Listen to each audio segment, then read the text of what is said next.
नमस्कार साथियों, आज हम अध्ययन करेंगे पुनर्भुगतान अवधि विधि या अदायगी अवधि विधि, पे बैक पीरियड मेथड। पुनर्भुगतान अवधि विधि को हम अदायगी अवधि विधि भी कहते हैं। अदायगी अवधि विधि विनियोजन प्रस्तावों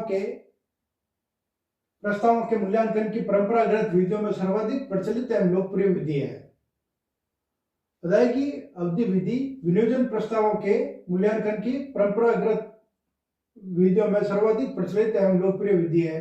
प्रत्येक संस्था का किसी परियोजना के चयन में अधिकतम लाभ प्राप्त करना जहां मुख्य उद्देश्य होता है, वहीं संस्था विनियोजन लागत को कम से कम अवधि में वसूल करना चाहती है। प्रत्येक संस्था का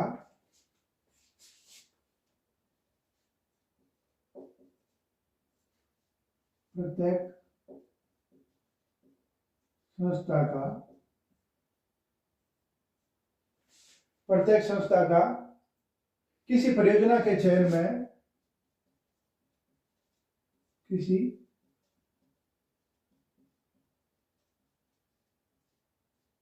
परियोजना के चयन में अधिकतम लाभ प्राप्त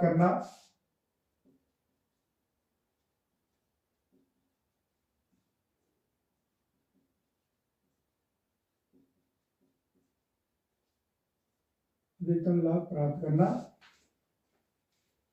जहां मुख्य उद्देश्य होता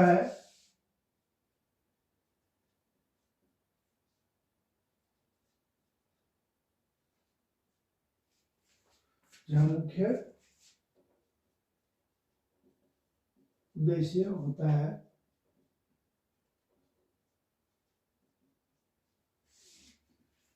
वही संस्था विनियोजन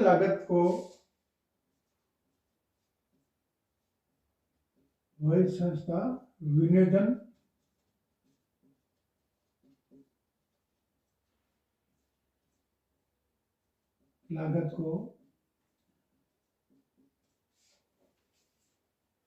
कम से कम अवधि में वसूल करना चाहती है।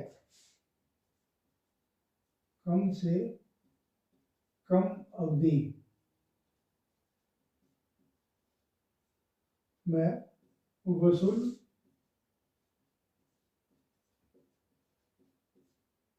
करना चाहती है,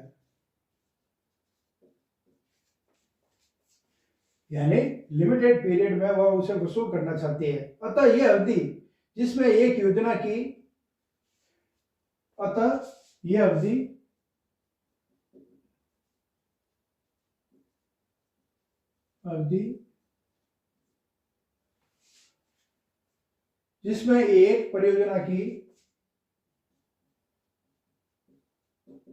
जिसमें एक परियोजना की मूल लागत की वसूली होने की संभावना होती है। परियोजना की मूल लागत वसूल होने की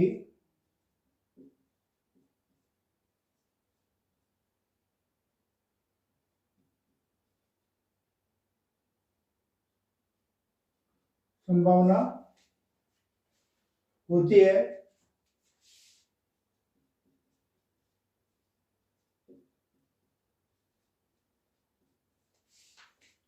उसे अदायगी अवधि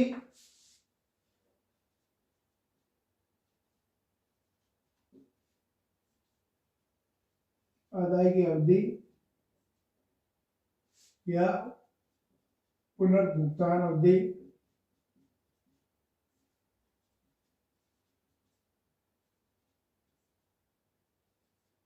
कहते हैं। यानी कि वह अवधि जिसमें एक परियोजना की मूल लागत की वसूली होने की संभावना होती है, उसे अदायगी अवधि कहते हैं। मूल लागत जो इन्वेस्टमेंट करते हैं अपन, प्रारंभिक इन्वेस्टमेंट, मूल लागत वसूल होने की संभावना होती है, उसे क्या कहते हैं? अदायगी अवधि या पुनर्भुगतान अवधि कहते हैं। इसे रोकड़ वसूली अवधि या वसूली अवधि भी कहते हैं। इसे क्या कहते हैं? इसे रोकड़ वसूली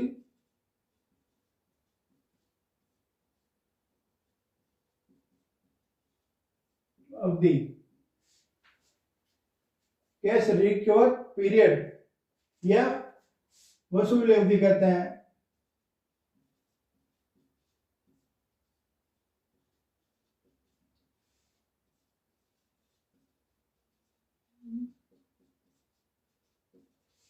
वसूली अवधि भी कहते हैं।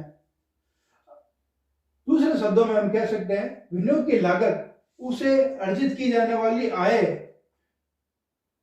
से कितने वर्षों में वापस मिल जाएगी। यानी विनियोग की लागत, अपन जो इन्वेस्टमेंट करते हैं उसकी लागत उसे अर्जित की जाने वाली आय यानी उसे प्राप्त होने वाली आय में से कितने वर्षों में वापस मिल जाएगी। इस अदायगी की अवधि की गणना समान रोकड़ अंतर्भावों अथवा असमान रोकड़ अंतर्भावों की दशा में हम ज्ञात कर सकते हैं। यानी एक समान, जैसे कि किसी भी वर्ष में, प्रत्येक वर्ष में मान के चलते हैं कि 20-20 हजार रुपये मिलते हो, और असमान स्थिति में किसी वर्ष 15,000 मिले, किसी वर्ष 50,000 और किसी वर्ष में 60,000 मिले, तो ये क्या कहलाता है? समान और असमान रोकड़ अंतर्भाव यानी कैश फ्लो के हिसाब से। वापसी अदायगी अवधि की गणना तुलना प्रबंध द्वारा पूर्व निर्धारित अधिकतम वापसी अवधि से की जाती है। यदि वास्तविक अदायगी अवधि पूर्व निर्धारित अदायगी अवधि से कम है तो परियोजना को स्वीकार किया जाएगा, अन्यथा परियोजना को अस्वीकार कर लिया जाएगा। एक बार फिर से दोहरा देता हूं, वापसी अदायगी अवधि की तुलना प्रबंध द्वारा पूर्व निर्धारित अधिकतम वापसी अदायगी अवधि से की जाती है। यदि वास्तविक अदायगी अवधि यानी जो रियल वास्तविक पे बैक पीरियड टाइम है पूर्व निर्धारित अदायगी अवधि से कम है तो परियोजना को स्वीकार किया जाएगा, अन्यथा परियोजना को अस्वीकार कर लिया जाएगा। यानी जो पूर्व निर्धारित समय होता है, अगर उसे पूर्व अदायगी हो जाती है तो हम उसे स्वीकार कर लेंगे, अन्यथा उसे रिजेक्ट कर देंगे, एक्सेप्ट करेंगे या रिजेक्ट कर देंगे। अब हम इसमें फर्स्ट पॉइंट लेते हैं, समान रोकड़ अंतर्भाव की दशा में गणना।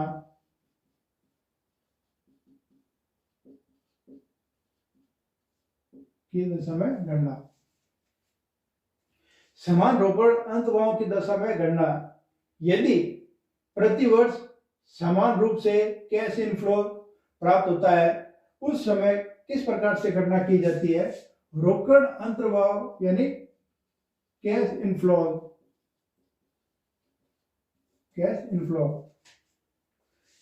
यानी प्रत्येक वर्ष समान रूप से हमें प्राप्त होती है। यदि परियोजना में प्रति वर्ष समान रोकड़ कैश इनफ्लो प्राप्त हो तो अदायगी अवधि की गणना परियोजना के मूल विलोजन राशि में वार्षिक शुद्ध रोकड़ अंतर्भाव का भाग देकर ज्ञात की जाती है, अर्थात पे back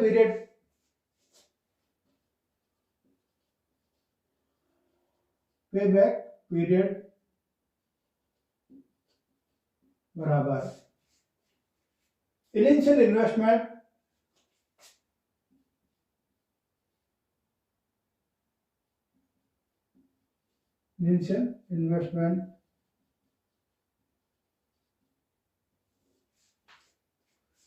divided by net annual cash inflow. Net annual cash inflow अर्थात प्रारंभिक जो विनियोग है उसमें हम कुल वार्षिक रोकड़ अंतर्भाव का भाग देते हैं, तब हमें क्या प्राप्त होता है? पे बैक पीरियड मेथड प्राप्त होता है। इसे हम शॉर्टकट में यह भी लिख सकते हैं, आई अपॉन सी, आई अपॉन सी। आई क्या है, इनिशियल इन्वेस्टमेंट है, और सी क्या है, एनुअल कैश इनफ्लो, वार्षिक शुद्ध रोकड़ अंतर्वाह।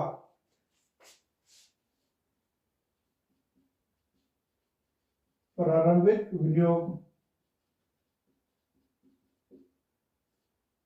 Divide by net annual cash inflow को क्या कहते हैं, वार्षिक शुद्ध रोकड़ अंतर्वाह। वार्षिक शुद्ध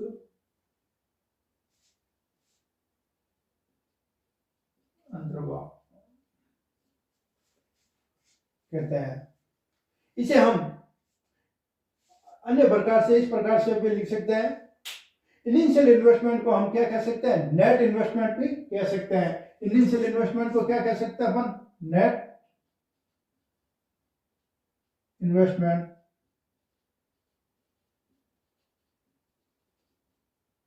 अर्थात कुल विनियोग divide by net annual cash inflow, इसे हम ऑपरेटिंग सेविंग,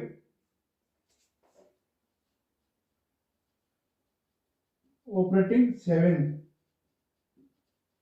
ये भी लिख सकते हैं। नेट कैश इनफ्लो बराबर ऑपरेटिंग सेविंग। ऑपरेटिंग सेविंग का अर्थ पूरा यह होगा, operating saving before interest and depreciation but after tax. Operating saving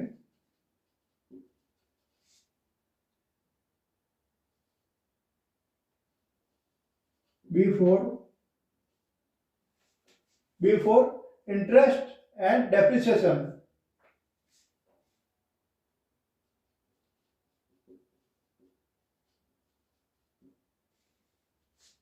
but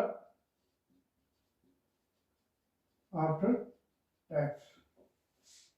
पूरा अपन इसको ये लिखेंगे इस तरीके से, ये अपन का पे बैक पीरियड मेथड का फॉर्मूला ये भी हो सकता है। पे बैक पीरियड बराबर, चाहिए लिखो चाहिए लिखिए आप।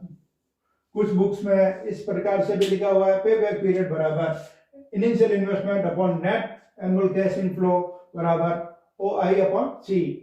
और कुछ बुक्स में अपन इस प्रकार से भी देखते हैं, इनिशियल इन्वेस्टमेंट यानी नेट इन्वेस्टमेंट, जितनी मात्रा में कुल उत्पादन कुल विनियोग किया गया है, कुल विनियोग divide by operating saving. Net cash inflow यानी ऑपरेटिंग सेविंग भी कहते हैं इसे। ऑपरेटिंग सेविंग का मतलब पूरा क्या हुआ, ऑपरेटिंग सेविंग का पूरा मतलब क्या हुआ, operating saving before interest and tax, interest and depreciation but after tax. अब हम इसे एक एग्जांपल के माध्यम से समझने का प्रयास करते हैं। हमने एक प्रश्न लिया है, यदि एक कंपनी 1,60,000 रुपए के विनियोग से 40,000 रुपए की शुद्ध वार्षिक आय हार्स पूर्व परंतु कर बाद निरंतर 10 वर्ष तक प्राप्त करती है, पुनर्भुगतान अवधि की गणना कीजिए। If A company by investing 1,60,000 gets net annual income of ₹40,000 before depreciation but after taxes continuously for 10 years, compound the payback period। हमें पेबैक पीरियड की इसमें गणना करनी है। पेबैक पीरियड का फॉर्मूला क्या होता है, payback period is equal to, अभी अपन ने इससे पूर्व फॉर्मूला पढ़ा था, जिसमें अपन ने पढ़ा था पे back period is equal to net investment या इनिशियल इन्वेस्टमेंट। यहाँ क्या है, यदि एक कंपनी 1,60,000 रुपए के विनियोग से यानी इन्वेस्टमेंट कितना कर रही है कंपनी, 1,60,000 रुपए कर रही है, जिससे 40,000 रुपए की शुद्ध वार्षिक आय अर्निंग शुद्ध वार्षिक आय हार्सपूर्व परंतु कर बाद अपन को दी हुई है before depreciation but after tax, ये दी हुई है अपन के पास 40,000 रुपए दी हुई है। और नेट इनकम का दिया हुआ है और दोनों दी हुई है अपन के पास, तो फॉर्मूला लगाकर अपन इसे ज्ञात कर सकते हैं। इनिशियल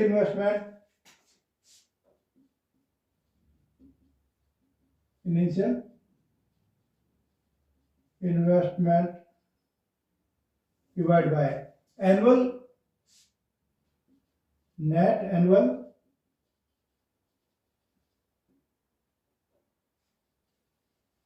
कैश इनफ्लो, ये अपना फॉर्मूला है। इनिशियल इन्वेस्टमेंट कितना दिया हुआ है? 1,60,000, 1,60,000 डिवाइड बाय 40,000 रुपये अपन को क्या दिया हुआ है? Net annual income of 40,000 before depreciation and but after taxes. आपको पता है मैंने अभी लिखा था सेविंग इनकम, वो इसी में आएगी बिफोर वाले में। तो कितनी आई? 40,000।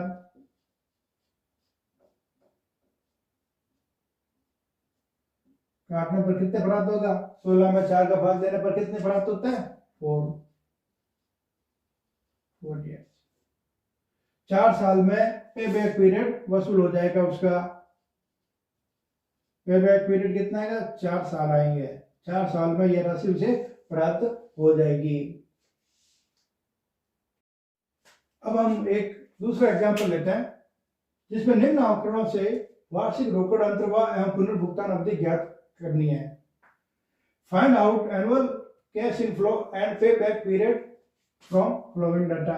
एक तो अपन को निकालना क्या? एनुअल कैश इनफ्लो, और दूसरा क्या निकालना? पे बैक पीरियड।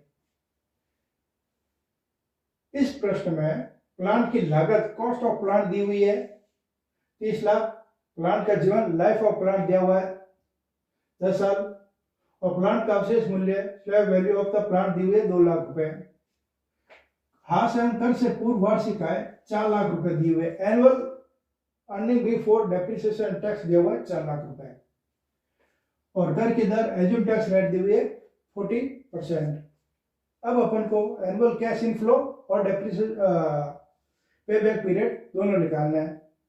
तो सबसे पहले अपन earning before depreciation and tax को अपन किस में कन्वर्ट करेंगे? Before depreciation and after tax में कन्वर्ट करेंगे, क्योंकि annual cash inflow before depreciation and after tax होता है, तो उसको चेंज करते हैं। इसलिए सबसे पहले अपन लेते हैं earning before depreciation and tax.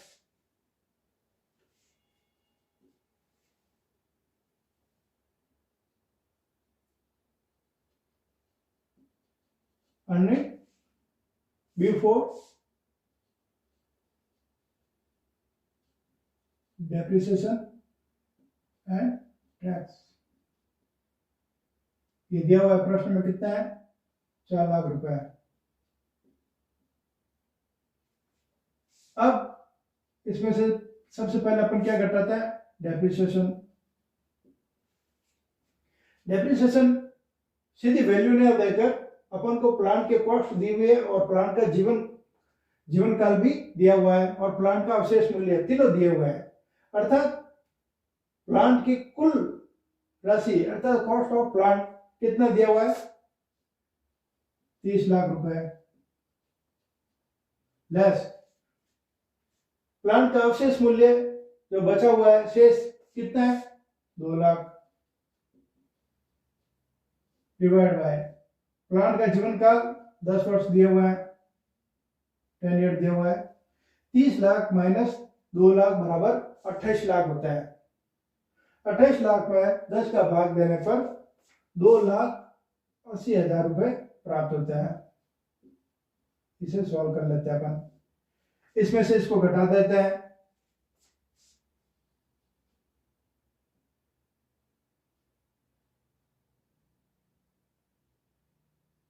₹1,20,000 रुपए प्राप्त होता है। 1,20,000 रुपए प्राप्त होता है।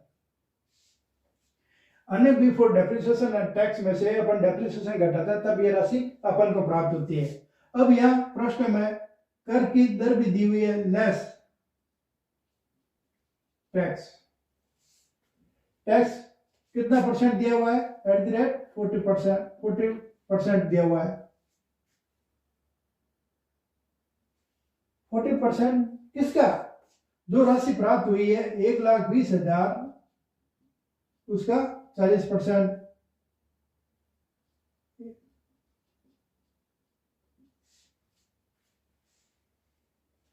12 चौके 48 बराबर 48,000 रुपए।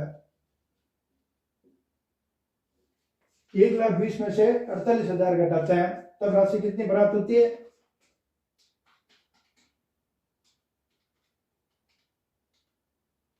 72,000 72,000 रुपए प्राप्त होते हैं। 72,000 रुपए प्राप्त होता है।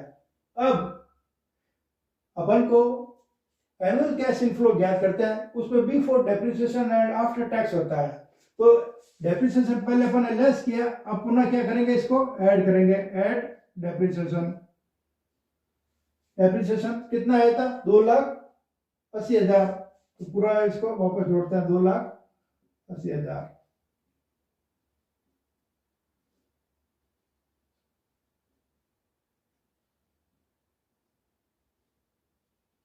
बराबर 3,52,000 रुपए। 3,52,000 रुपए प्राप्त होता है। ये क्या प्राप्त हुआ अपन को? Annual cash inflow.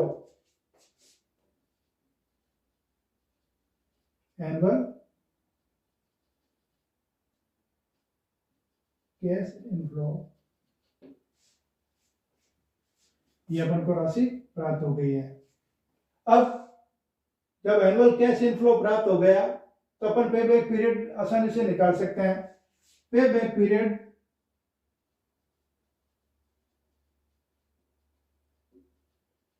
बराबर, पे बैक पीरियड बराबर क्या होता है? इनिशियल इन्वेस्टमेंट,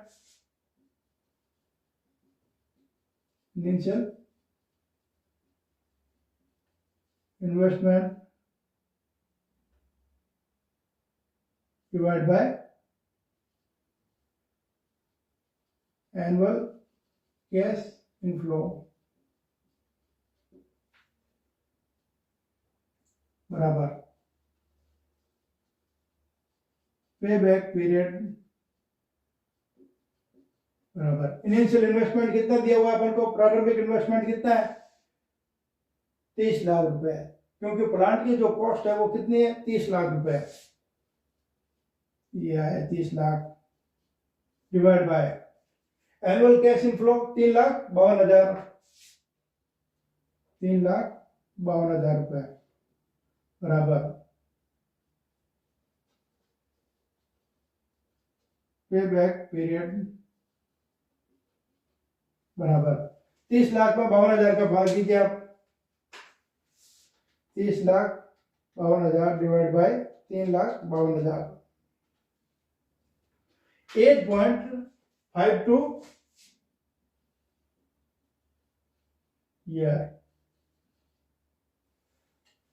ये अपन को राशि प्राप्त होती है। 8.52 साल में यह राशि वसूल हो सकती है। एक अन्य एग्जाम्पल लेते हैं। पूर्व में जो प्रश्न में एग्जाम्पल में मैंने बताया था कि निम्न आंकड़ों से वार्षिक रोकड़ अंतर्वाह एवं पुनर्भुगतान अवधि ज्ञात कीजिए। उस प्रश्न में और इस प्रश्न में अंतर यह मैंने किया हुआ है, एनुअल फिक्स कॉस्ट यहाँ ली हुई है 90,000 रुपए, और एक चीज और जुड़ी है और वो है वेरिएबल कॉस्ट 30% ऑफ रेवेन्यू। ये दो चीज नई जुड़ी हुई है। इस वजह से प्रश्न में क्या अंतर होता है देखिए आप। निम्न आंकड़ों से वार्षिक रोकड़ अंतर्वाह एवं पुनर्भुगतान अवधि ज्ञात कीजिए। Find out annual cash inflow and पे back period from the following data. Plant की लागत पूर्व की बातें वही रखी हुई है। Cost of plant 30 lakh. Plant का जीवन लाइफ ऑफ प्लांट जहां 10 वर्ष था पहले, इस प्रश्न में कितना है? 6 साल किया है। और प्लांट का अवशेष मूल्य 48,000 किए हुए हैं। एनुअल फिक्स कॉस्ट 90,000, ये नया है इस बार प्रश्न में, ये चीज दी हुई है प्रश्न में, याद रखने लिए। प्लांट से प्राप्त वार्षिक आय 15 lakh. Earning from the plant, ये कितनी दी हुई है? 15 लाख। और कर की दर एज्यूम टैक्स रेट 40% और वेरिएबल कॉस्ट 30% ऑफ रेवेन्यू, ये दो नई चीजें जुड़ी हुई है और साथ में ये earning from the plant annual plant 15 lakh रुपए दिया हुआ है। अब हमें एनुअल कैश इनफ्लो और पे बैक पीरियड दोनों निकालना है। एनुअल कैश इनफ्लो और पे बैक पीरियड दोनों निकालते हैं। तो देखिए आप सबसे पहले पूर्व में अपन ने लिया था earning before depreciation and tax, यहां दिया होता earning before depreciation and tax, उसको लिया था। लेकिन इस बार अपन को क्या दिया हुआ है, earning from the plant annual दी हुई है, यानी एनुअल रेवेन्यू दिया हुआ है। क्या दिया हुआ है, एनुअल रेवेन्यू। एनुअल रेवेन्यू कितनी है, 15 लाख रुपए दिए हुए हैं।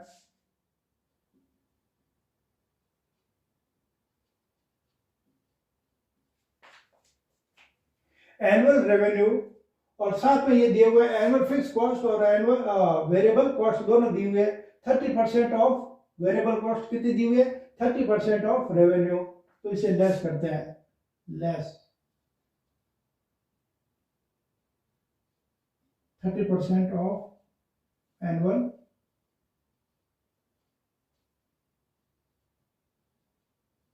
रेवेन्यू बराबर कितना आएगा, 15 लाख का 30%, 15 लाख का 30%, 15 चौक 15 45। आपकी सुविधा के लिए मैं यहाँ लिख देता हूँ 15 लाख का 30%, 15 लाख का 30%, 15 45, 4,50,000 रुपए। 15 लाख में से 4,50,000 रुपए जाते हैं तो कितने आते हैं, 10,50,000। अब अपन ने वेरिएबल कॉस्ट को घटा दिया है, लेस वेरिएबल कॉस्ट। ये क्या दिया अपन, 30% ऑफ रेवेन्यू, ये क्या है, वेरिएबल कॉस्ट घटाई अपन ने।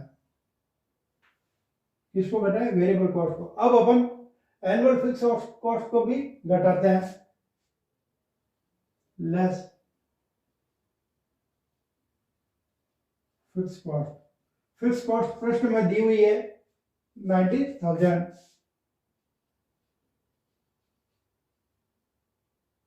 10,50,000 में से 90,000 घटाते हैं तो अपन के पास कितना आएगा,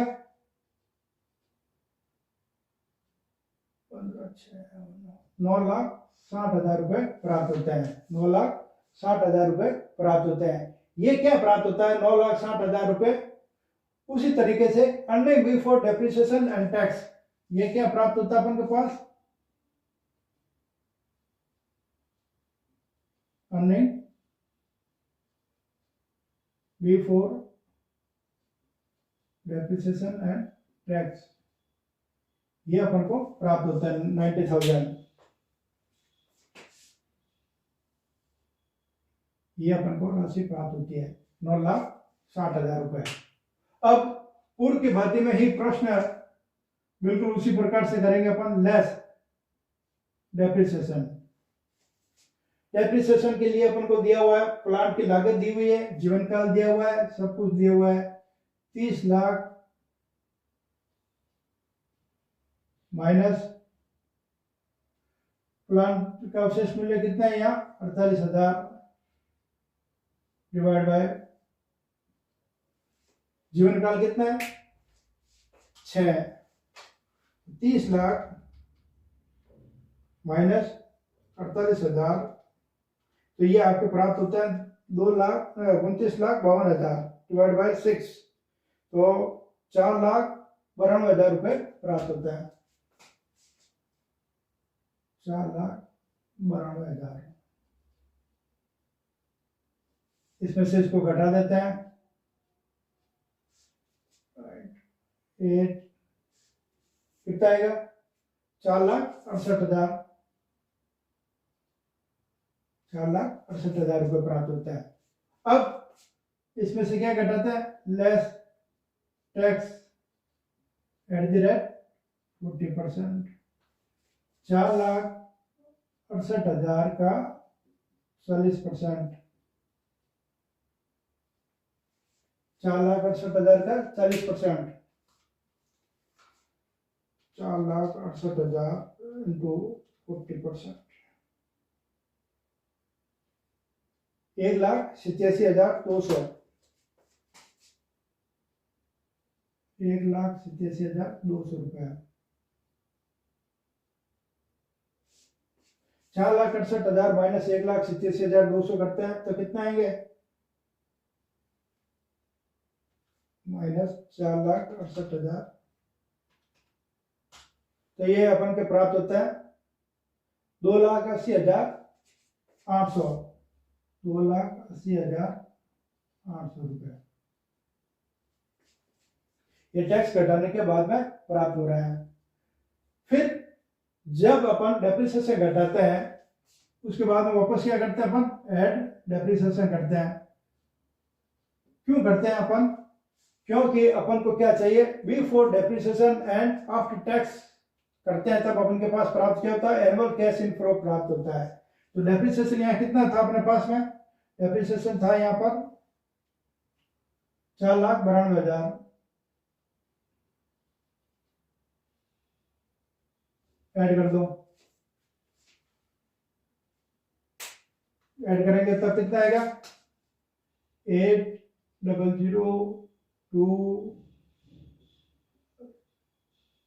7,92,000 72,800, 7,72,800। ये क्या है अपने पास?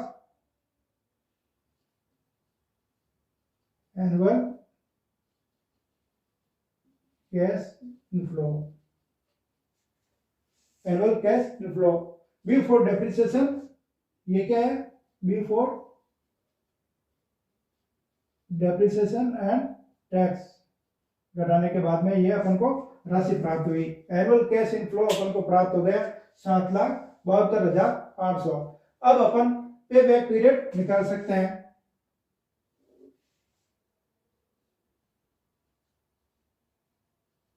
पे बैक पीरियड बराबर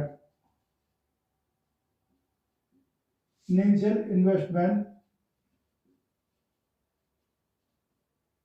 डिवाइड बाय नेट एनुअल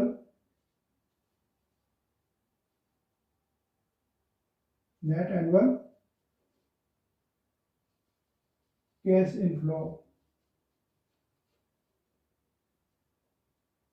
देखिए पे बैक पीरियड बराबर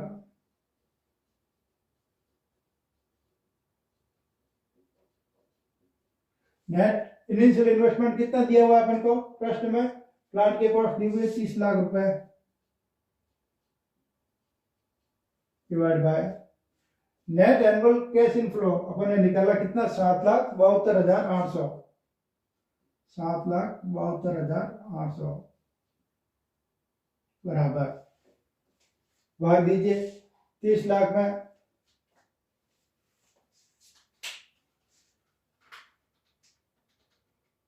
30 लाख डिवाइड बाय 7,72,800 बराबर 3.88 ईयर।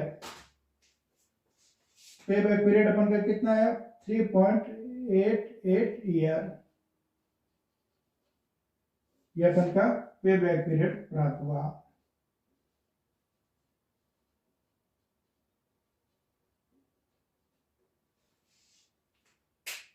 अर्थात 3.88 ईयर्स में अपन के कॉस्ट ऑफ प्लांट पूर्णतः वसूल हो जाएगी।